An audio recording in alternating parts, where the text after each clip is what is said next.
జమ్మూ కాశ్మీర్లోని అనంతనాగ్ జిల్లా పహల్గాంలో ఉగ్రవాదులు మరోసారి పంజా విసిరారు. పర్యాటకులపై జరిగిన కాల్పుల ఘటనలో ఒకరు మృతి చెందగా 6 గాయపడినట్టు ప్రాథమిక సమాచారం అందుతోంది. అయితే ఈ కాల్పుల ఘటనలో ప్రాణ నష్టం ఇంకా పెరిగే అవకాశం ఉంది. ఈ దుర్ఘటనతో పహల్గాంలో ఒక్కసారిగా భయాందోళనలు నెలకొన్నాయి. పూర్తి వివరాల్లోకి వెళ్తే పహల్గాంలోని బైసరన్ వ్యాలీ ఎగువ ప్రాంతంలోని ఒక పర్యాటక రిసార్ట్ వద్ద ఈ ఉగ్రదాడి జరిగింది. ఈ ప్రాంతానికి కేవలం కాలినడకన లేదా గుర్రాల ద్వారా మాత్రమే చేరుకునే వీలుంటుంది.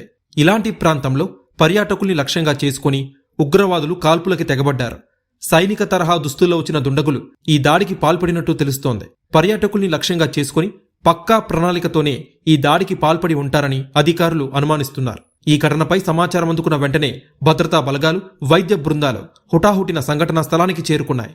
గాయపడిన పర్యాటకుల్ని సమీపంలోని హాస్పిటల్కి తరలించి చికిత్స అందిస్తున్నారు. భద్రతా దళాలు ఆ ప్రాంతాన్ని పూర్తిగా తమ ఆధీనంలోకి తీసుకుని దాడికి పాల్పడిన ఉగ్రవాదుల కోసం ముమ్మర గాలింపు చర్యలు చేపట్టారు. ఈ ఉగ్రదాడిని కేంద్ర హోంమంత్రి అమిత్ షా ఖండించారు. ఈ ఘాతుకానికి పాల్పడిన వారు తీవ్ర పరిణామాల్ని చవిచూస్తారని, ఎవరినీ విడిచిపెట్టే ప్రసక్తే లేదని తేల్చి చెప్పారు. భద్రతా పరిస్థితిని సమీక్షించేందుకు శ్రీనగర్ వెళ్తున్నట్టు చెప్పారు అమిత్ షా. బాధిత కుటుంబాన్ని తలుచుకుంటే ఆవేదన కలుగుతోంది అన్నారు.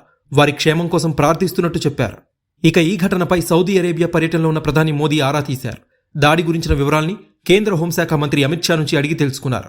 సంఘటనా స్థలాన్ని సందర్శించాల్సిందిగా అమిత్ షాకి ప్రధాని మోదీ ఆదేశించారు. అంతేకాదు నిందితుల్ని న్యాయస్థానం ముందు నిలబెడతామని ప్రతిజ్ఞ చేశారు మోదీ. బాధితులకి సాధ్యమైనంత త్వరగా సహాయం అందిస్తామని మోదీ చెప్పుకొచ్చారు.